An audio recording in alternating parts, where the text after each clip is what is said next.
I will light up the screen. So I will start the game. I should turn on the sound, huh? I loved, Nintendo and games.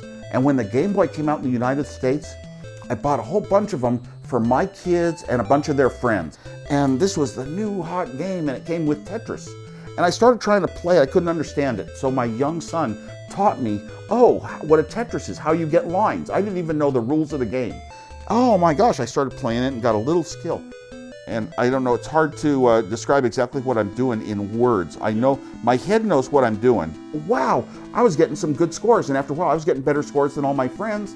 And then I started sending my scores into Nintendo Power Magazine. And I always had the high score in the country. And then one time they didn't want to print my name anymore. I'd been in so often that I actually spelled my name backwards and forgot I'd done it. And the next month I saw it in there and got scared that somebody else had a high score. Here comes my first Tetris. Beep.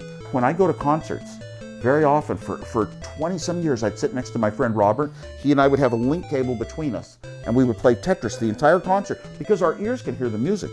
I'm in very serious trouble at the moment. I'm gonna find out if I can escape this one. Tetris piece helps. Why do I stick with the Game Boy? You know, I got so good at it and I love playing it, and when I try it on a computer, it's different keys. I'd have to relearn it a bit.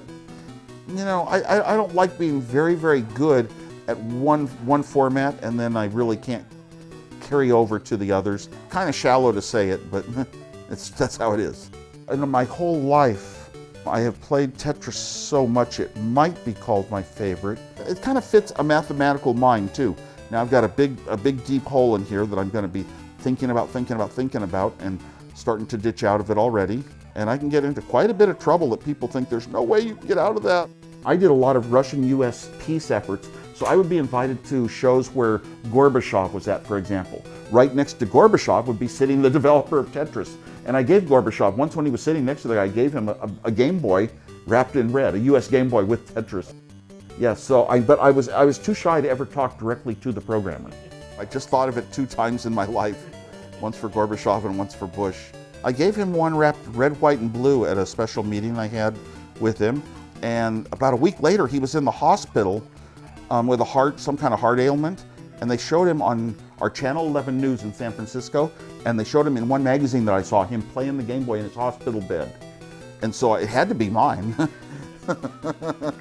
You know, it's just so incredible to look onto a simple game that's so new that just grabs people forever. How many classic games that are going to be with us forever came about in our life?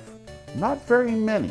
Now, I've met people that can play better than I do, but in my time frame, when they kept track in Nintendo Power Magazine, I always had the high score, and I'm very proud of that. Great. I think we're just about running out of time. Okay, I'm still alive at least, but... No, I love it. Okay. Take over your whole day. Alrighty.